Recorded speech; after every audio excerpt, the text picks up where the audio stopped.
I need to do what's going to make me happy, because at the end of your life, you're going to be thinking, I didn't do these things that I really wanted to do. And all of these things, like, I should have done that. I should have done that. You don't want to be sitting there doing that. You want to be like, I did this. I made this whole life for myself. Imagine taking that leap and actually going and doing that. This is Debbie, and welcome to another episode of The Offbeat Life, where I speak to inspiring individuals who ditched the norm to become location independent. We'll learn how to create sustainable laptop lifestyles from the experts that will help us achieve freedom from our 9-to-5. Hey listeners, have you ever thought about starting your own podcast?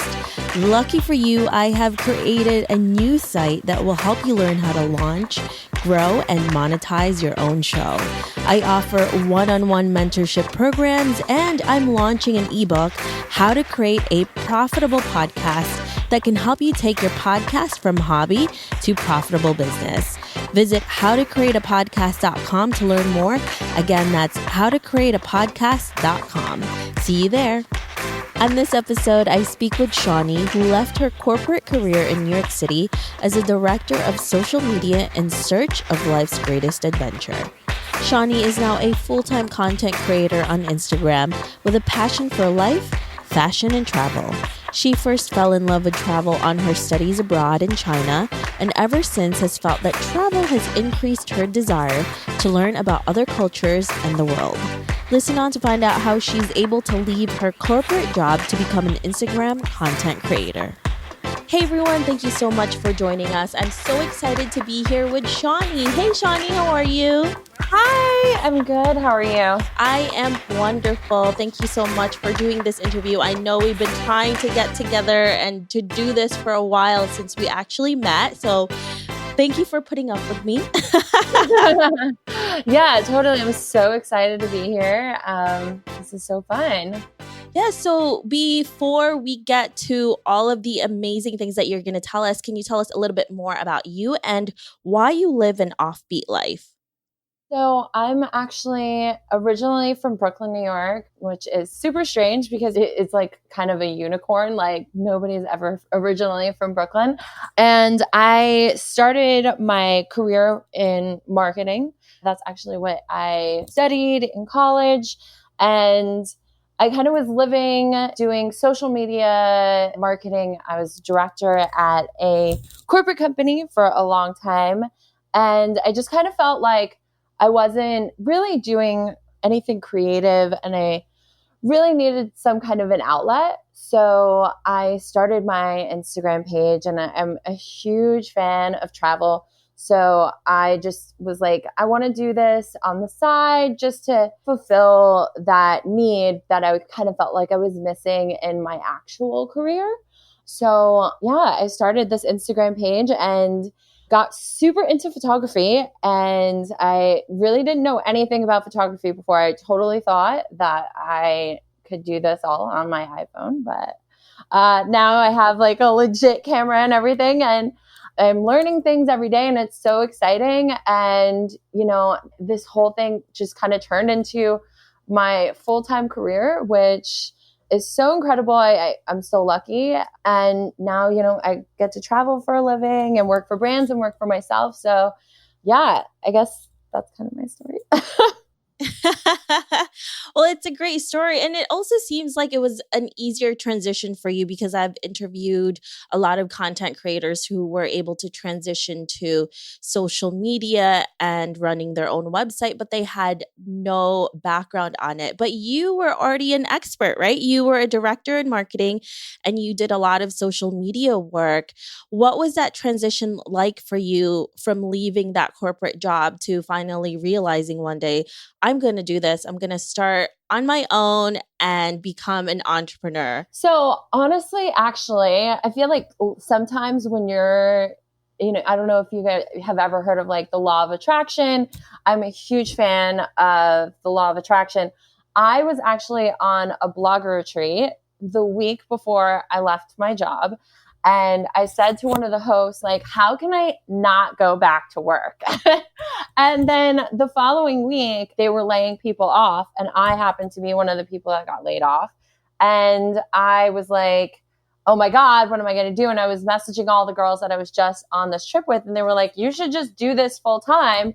I just kind of felt like life gave me like a kick in the butt and was like, you're going to do this, because otherwise I probably wouldn't have tried, if I'm honest. Sometimes, you just kind of feel like you get kind of stuck in doing what you're doing and you have like a bit of a safety net. I felt like, okay, I'm legitimately going to do this. And I did not look for a job or anything. And I just can continue to do, what I wanted to do. I mean, that's really the thing about being an entrepreneur. There's so many different stories with us, whether you're forced into it, whether you do it, begrudgingly, like you don't want to do it at all, or, you just leap into it and risk everything. So there's always that interesting story with everyone's journey. And in a lot of ways, if it does happen, it's meant to be. And it's so great that you had that community of women that really supported you and pushed you, because you're right. Without that, there's so many things that we probably wouldn't do without that support. Yeah, totally. And I really appreciated everyone being like, yeah, you should totally do this. Like, you're ready. Like, I already had 10,000 followers at that point. So I was ready, but I didn't think I was ready. And this whole situation just made everybody in my life thought I was actually crazy. Well, my dad did. And he was like, how are you going to make money? How are you going to pay, your living? How are you going to do all of this? And I was just like, I just know that I am. I just know that I'm going to be able to make it. I don't know. Sometimes you don't need to know the how or the what. You just have to believe that it's going to happen. Like, there's a quote by Martin Luther King that you don't need to see the full staircase, just take the first step. And I think that that's so true. You need to just have that faith and just believe like this is all going to work out. And I just envisioned checks coming in my door, and then, it's been, when was it? 2 years ago, almost. Yeah, it'll be 2 years when was it? It'll be 2 years in May that I've been full-time doing this. So it's worked out. I'm living I have my own apartment, so it's worked out. It's really interesting how life works in mysterious ways, because especially now we have so many different options and it just happens that way. It's true. You don't know what's going to happen. And I think one of the things that really bother me when I talk to people who don't take that leap, especially when you don't really have anything that stands in your way, is that they're just so afraid, right? I mean, obviously we all have fears and we have to get through it. And some people, it's harder to get over that than others. But if you're just talking about it and you don't do anything, then it's on you. You don't have anyone to blame if you don't have a huge responsibility on your shoulder, or if it's not that big that you can't make that leap. That's really going to be your issue. Yeah. So a lot of times I'm like, stop complaining, just do something, even if it's just one thing every single day, just do it. No, I totally agree with that. That's key. Like, you have to, it's just one thing every day that's different. And then you're doing something you never thought you would do before. It's crazy. It's also funny because we all never thought we could create income from all of these different creative jobs that we have, that a lot of people tell us is crazy, right? No one would have thought years ago that you can create income from social media, from websites, from podcasts, all of these things. And it's things that people think are impossible to do. And there's so many of us that actually do it. So if you're listening to this and you're thinking this is impossible, it's not. It's just a lot of hard work. But also think about all the work that you had to do when you went to school, the job that you're doing now. How hard did you have to in order to get there? So it's just put as much effort as you're putting there to what you really want to do. And it's not going to be impossible to make money. 100%. And I totally agree with what you're saying about, if you're listening to this and you're like, oh my God, I can't do this. I've totally been in that situation. I was there 100%. I knew people that actually did this for a living, and I would be like watching their stuff and I'd be like, I would be good at this. I know social media. And I used to be a singer when I was in high school and stuff like that. I'm a creative person. I feel like this is something that I would really love. So, but I felt so afraid of it. It's not so much I can't do it. It's more so that I think that just social norms and kind of getting outside of, what you think other people might think. I think that's the biggest hurdle that you're really coming across, is what other people might think. Because when it comes to social media, and I know this is a hard journey for me, you actually have to put yourself out there in front of people necessarily that and they might be like, why is she posting every day? Why is she doing this? And that was really hard for me when I first started. And I had to just be like, this is what I want. And if people don't understand it, then they're not really my friends. And, they're not supporting me. So I need to do what's going to make me happy, because at the end of your life, you're going to be thinking, I didn't do these things that I really wanted to do.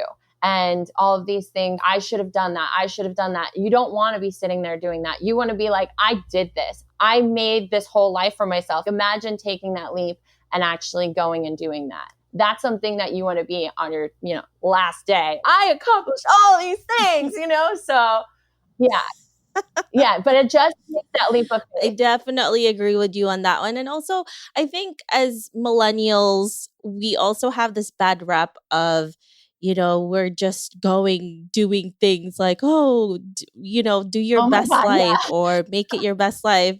And I am so tired of hearing that. But you know what? In a lot of ways, yeah, you should live your best life, but do it in a way where it's sustainable, right? That's the key to it. It has to be sustainable. I don't think anything is technically impossible. Like, obviously, there's certain things that are impossible, but for the most part, it's really on you and how you see yourself and how you get there.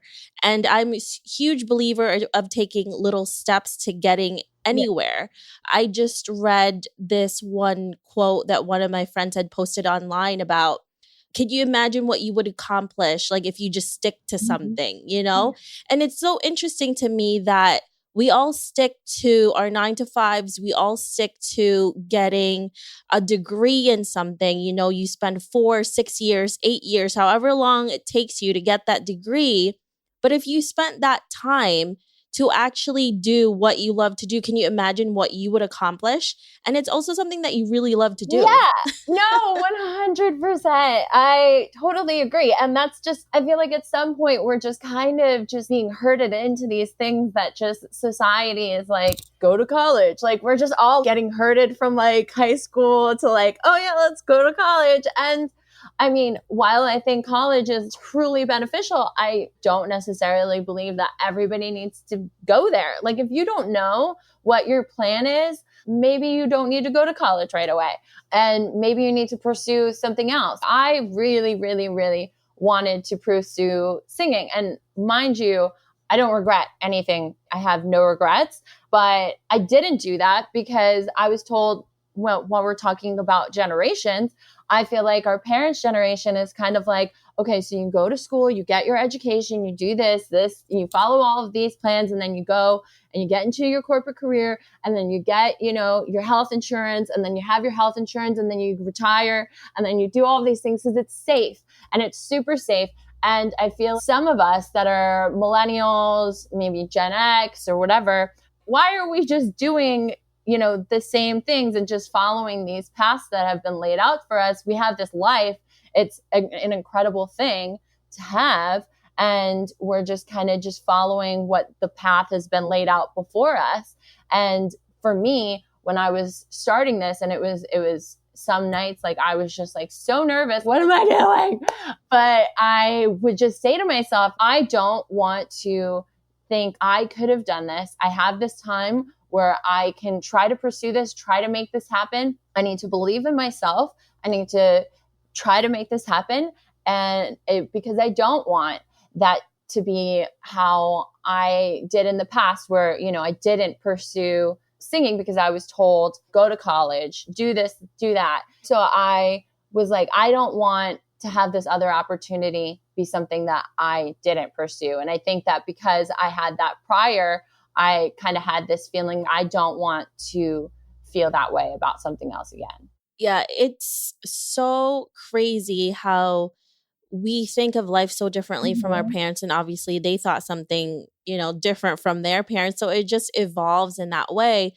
But the one thing that I do have to say, and I will keep saying this, it's great that we're doing what we're doing, but I also still have that like immigrant mentality, or even just, that mentality of making everything sustainable, because I also don't believe of just taking that leap and you have nothing to back yourself up with. You can't just live your best life and then you're living off mommy and daddy's money. If you're going to take that leap, you have to own it, and you have to make sure that you do your hustle. So we're not here to tell you, yeah, live your best life, do whatever, spend all your money and just travel. And that's great for the first half, but what happens after? Yeah. Like, how are you going to make this life more sustainable? And that's, I think, the most important key to this is that you can't be truly happy if there's like no balance, right? It's all just like living your best life, but then there's nothing else. It gets old after a while, guys. Yeah, you definitely don't want to be doing that. You'll never feel actually like you own something, or you're actually running your own business, or you're accomplished in anything. I think that's one of the things that's so amazing about what we do is that sense of accomplishment. You made something. So I think it's really important to actually make it yourself and not be relying on, mommy or daddy or, whatever. Yeah, we don't want to do that because, we also don't want to live in our parents' house or basements our entire life either. But I digress. If you're doing that right now, it is really expensive. So no judge to anyone. Do you? If you have mommy and daddy, I mean, I guess. Yeah. I know. Like, take advantage as long as you can, but not too much that, I'm speaking from being like 30, in my 30s. And if you're 23 and listening to this, that's fine. Yeah, exactly. There's nothing wrong with it as long as you're helping out at home, just don't take advantage like that. So now, as an entrepreneur, what has been the biggest setback that you've encountered so far, and how do you usually handle it? I think so. I mean, I'm a one-woman show. I'd say, I don't know if this is necessarily considered a setback, but some of the things that I find most difficult is kind of like organizing my day because, it's just me. I don't have anybody managing me. And sometimes it's really hard to get everything done because I have nobody holding me accountable. So holding myself accountable has been difficult. Also, just having a schedule in general, because if I wake up, I'm like, I should be working. So I start to work and I'm kind of just working until the day is over periodically. And there's no real set schedule to what I do. So I have tried to organize it in, different time slots for what I'm going to do throughout the day. But basically, I would say holding myself accountable to a schedule and making sure that I'm getting everything done has been the most difficult thing for me in this career, I guess. That's been a lot of issues I've been hearing with a few of the creators that I've talked to and also entrepreneurs, because we also don't know when to stop, right? Yeah. Once you leave your 9 to 5, it's like a 24/7 type job and you're constantly thinking about it. Even when you're not working, you're thinking. It was funny the other day, my fiance goes to me because we were going out to dinner. Shawnee, we were going out to dinner and I asked him, should I bring my laptop with me? And it was literally almost, and this is on a Sunday. And then he goes to me, he looks. Like, it was just Valentine's Day. Like, no. Oh, So like he goes, you're like a man. I know. So then he goes to me, he looks at the watch and he's like, oh, it's past 6. Take the night off. Take the night off. I'm like, oh my God. So then I looked at him and then I said, wow, what is happening here? I need to be able to stop myself Yeah. from actually doing work, because also you don't realize it, because for me at least, I'm so used to working and constantly thinking about what else I need to do Yeah. that it's just become second nature. It's like just, brushing your teeth every morning. It's part of your routine, but it's really hard to be able to keep up with it, whether if you're trying to make it more organized or even just stopping yourself from actually working. It's so hard to do that. Yeah, it really is. I wouldn't say that I'm a master of it even after 2 years. I have some organizational things that I use to kind of try and keep my projects on track. But at the end of the day, I think that one of the most difficult things for me is things that I don't know how necessarily to do. Because I'm a one-woman show, it's like I keep putting those off, like working on my website. I have no background, and currently I was telling you gonna like release presets, and I had to like create the store on my site, and I have to like do all of this setup, and I'm like, I don't know what I'm doing, and I have to create all of the marketing material for it because I used to be on a marketing team. I feel like I'm better off than most people trying to set up this process, but because I know like kind of the journey that you need to go through in order to set this stuff up. When I had a team setting up all of the different, like, you need to create this, you need to create that, but then me having to do it, I was like, oh my God, I don't know if I did this all correctly, and I've never set up an API or a store before. So my old colleague that is a website designer, is actually going to meet up with me on Friday and just make sure we're going to go through the entire process of ordering the preset to make sure I didn't mess anything up, because I don't know if it sends an email after it goes out and if there's a download link. I'm like, I don't know any of this stuff. So he's going to take a look at it. And if I did it correctly, I'm 100% going to be celebrating on Friday night and getting myself a drink. Well, that's the thing, when you first start this, like, you don't know a lot of things. Have you used any resources to help you start your website aside from your friend to make the tasks that you have a lot easier? Well, my site is a WordPress site. I say that WordPress is good because I think that it's just the best platform out there right now. However, I also know that it's not super user friendly if you don't know necessarily what you're doing. I've been using YouTube a lot. That's how I actually went through creating the store.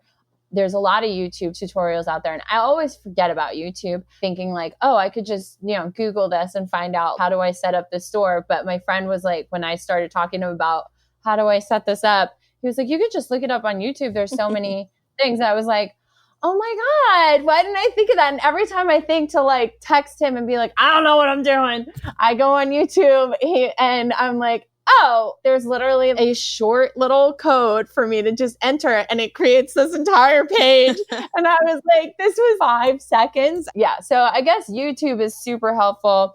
Canva. I don't know if I say it correctly. Everybody says it differently, Canva or Canva, but that's super helpful for creating so many different graphics or Pinterest graphics and stuff like that. Oh, and Tailwind for scheduling pins on Pinterest, I would say. Yeah, those are really great resources. And I definitely agree with you on all of those things. I used all of that. And because you know what, there's a lot of the to-do list that we need when we're starting our website, when we're starting our business, and it just piles up. And I do agree with you for Canva. It's really great. And WordPress, I also use that as well.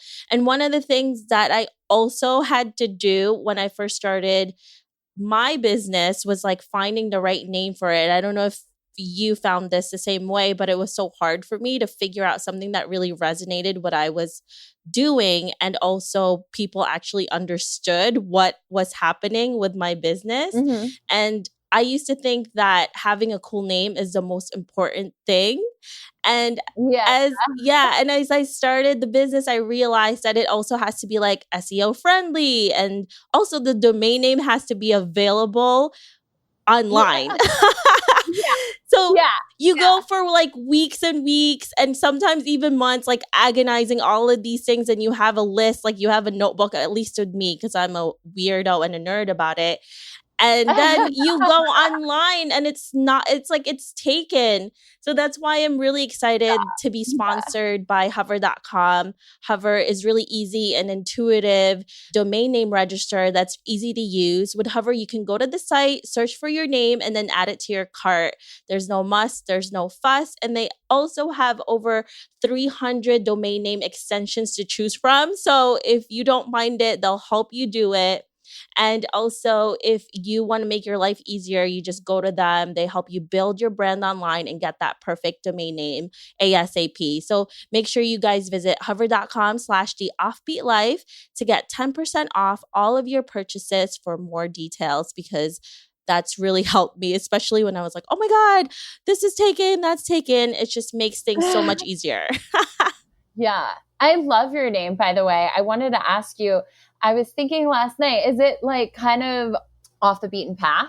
Yeah, it was. So it's the funny thing is, when I first changed it to the offbeat life, it was the offbeat trucker, because before I really branded myself, I was into hiking. So it was the offbeat trucker. And then I started the podcast and it was the offbeat life. And I was thinking, I'm like, yeah, people have a lot of offbeat lives, especially people that I've been meeting when I travel. So this is a good name. So then that just stuck. Love it. And I changed it on everything. Now, yeah. So now I made sure that it was free on Instagram and on the website. Yeah. Because that's No, I really love important. it. That's real estate right there. Having a great domain name and actually buying it, that's real estate. That's, online real estate. Oh my God, buying your domain name is so invigorating and exciting. I remember when I bought my domain name and I was just like, oh my God, I have like a little piece of the internet. I was like, this is just my little corner. I'm like Cinderella. I don't know if you know that. Like I'm in my own little corner in my own little chair. Yeah. It's so funny. The little things that make you excited, even that name, that little online real estate that you have makes Yeah. you so happy after you do that. It's like you accomplished something. It was amazing. Go me. All I did was put in my credit card information. Like, good on you. A WordPress template yet or anything like that. But you have your name. I got my domain name. But, that's the thing. It's like those little steps that really make you feel like you've accomplished something. So don't ever underestimate that one little thing you do every single day, guys.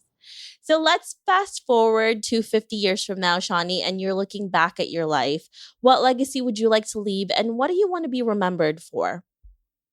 Oh my God.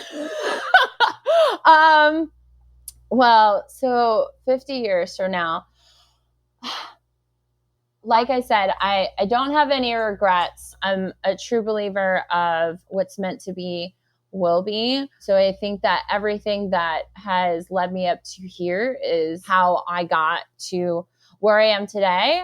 But what I think I always want to feel is that I went for it. I don't want anybody to ever think that, there was a challenge or there was an adventure and I don't know. I don't know how to fully explain it, but that I lived life and I experienced new things. I learned things about new places, and that I think that through traveling that you basically learn more about yourself.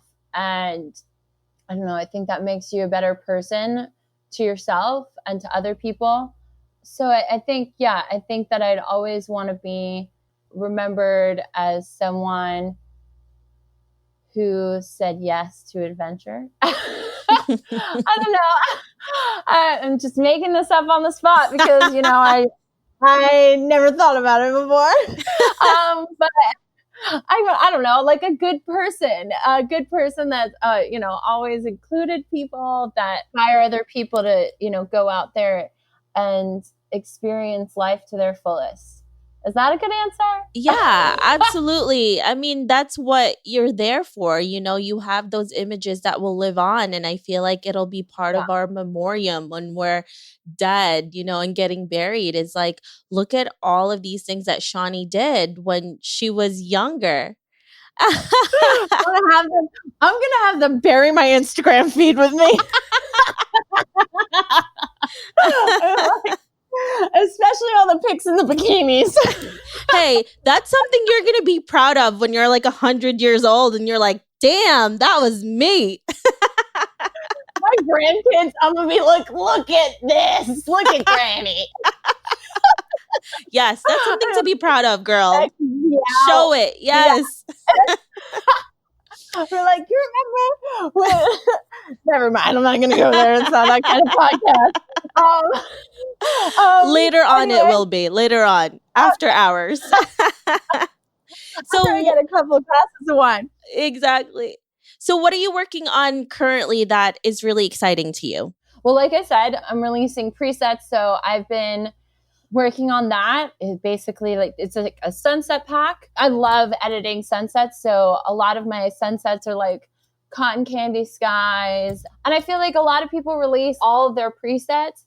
And I wanted to release things that were a little bit different. So just a sunset pack, because sometimes sunsets are super hard to edit. And then I'm going to release underwater presets for GoPros. I'm a big fan of GoPro underwater photos. I used to be on a swim team when I was younger. So I get into the water and I'm taking these pictures, which taking pictures on a GoPro proved to be quite difficult. I plan to film a YouTube video, like a how-to on how I shoot underwater and the settings that I use to kind of make it a little bit easier, along with releasing my edits for underwater photos. But because I used to be on a swim team when I was younger, I thought I was a Little Mermaid when I was a kid. So I guess that's kind of my little explorer. I want to be a part of your world. So I get under the water and I'm doing these underwater photos and I just feel like this Little Mermaid babe, just, under the water. I'm just like, I'm a Little Mermaid. And I mean, they're very difficult to shoot, but they're definitely my favorite. They're more fun than just kind of posing. It's just, I feel like a little water babe. Well, you also have a lot of fun, so that's important.